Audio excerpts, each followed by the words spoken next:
রাজবাড়ী প্রথম শ্রেণীর পৌরসভার বেহাল দশা। রাজবাড়ী পৌর এলাকার অধিকাংশ রাস্তারই বেহাল দশা। এমন অবস্থা পৌঁছেছে এখন সাধারণ মানুষের চলাচল করাও দুষ্কর হয়ে গেছে। আমি এই মুহূর্তে যেখানে দাঁড়িয়ে আছি এই রাস্তাটি হচ্ছে রাজবাড়ী সদর হাসপাতালে প্রবেশের অন্যতম রাস্তা কিন্তু দেখি। এই রাস্তা দিয়ে প্রতিদিন শত শত মানুষ যাতায়াত করে এবং শত শত যানবাহন কিন্তু এখান থেকে চলাচল করে। পাশেই রয়েছে একটি টেকনিক্যাল স্কুল অ্যান্ড কলেজ, সেখান দিয়ে কিন্তু অসংখ্য ছাত্রছাত্রীরা কিন্তু যাতায়াত করে। এই রাস্তাটি বৃষ্টি হলে এখানে হাঁটু পানি হয়ে যায়। সাধারণ মানুষ কি বলছে এ বিষয়ে চলুন শুনে নেই, জানবো আজকে সাধারণ মানুষের মতামত। আমরা রাজবাড়ী টেকনিক্যাল স্কুল অ্যান্ড কলেজ রাজবাড়িতে পড়ি। আমাদের স্কুলের সামনের রাস্তাটা অনেক ভাঙা। আমরা এখানে স্কুলে যাওয়া আসা করতে অনেক অসুবিধা হচ্ছে।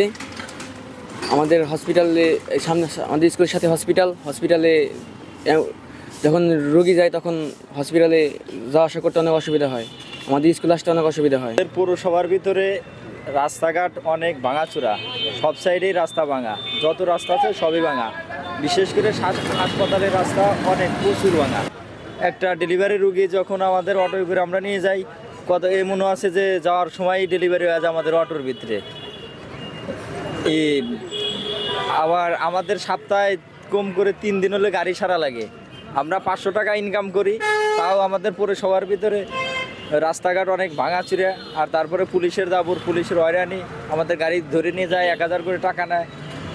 মানে অনেক হয়রানির ভিতরে আছি আমরা এখন বর্তমান অবস্থা ভয়াবহ অবস্থা। রাস্তা চলার মতো পরিস্থিতি নাই। যে পার যে রাস্তা যায় ওই রাস্তা যেমন করে ভাঙাচোরা রাস্তা, যাওয়ার মতো পরিস্থিতি নাই। গাড়ি নষ্ট হয়ে যায়, অনেক ধরনের ক্ষয়ক্ষতি হয়। হাসপাতাল রোডটা মনে করেন অনেক দিন ধরে খারাপ করে রয়েছে। কোনো একটা রোগী, অসুস্থ রোগী গেলেও যাইতে অসুস্থ হয়ে যাবে, এরকম একটা পরিস্থিতি। ইমার্জেন্সি রোগী গেলে তো অবস্থা আরও খারাপ। তো আমার মনে হয় যে রোডটা খুব দ্রুতই কাজটা সম্পূর্ণ করা দরকার। পৌরসভার ভিতরে গাড়ি চালাই আমরা ভাই অনেক কষ্টে। মেন জায়গায় অনেক জায়গায় ভাঙা, যাত্রীদের অসুবিধা হয়, আমাদের গাড়ির সমস্যা হয়ে যায়, চলাফেরা করতে পারি না ভাই, খুব বিপদের ভিতরে আছি। আমাদের যে পৌরসভার রাস্তাটা, আমরা মধ্যে গাড়ি করে চালাই, যাত্রীরা মিলে গালাগালি পারে যে ভাই রাস্তা মাস্তা ছাড়ে না, পৌরসভার লোকজনে ট্যাক্স নাই। আবার পুলিশে মনে করেন দাঁড়াইতে দেয় না, চাবি টাবি সব নিয়ে যায়, গ্লাস মিলাস ভেঙে ফেলা দেয়। দর্শক, আপনারা এতক্ষণ শুনছিলেন পৌরবাসী এবং পৌরসভার মধ্যে চলাচলকৃত অটো এবং রিক্সা চালকদের কথা।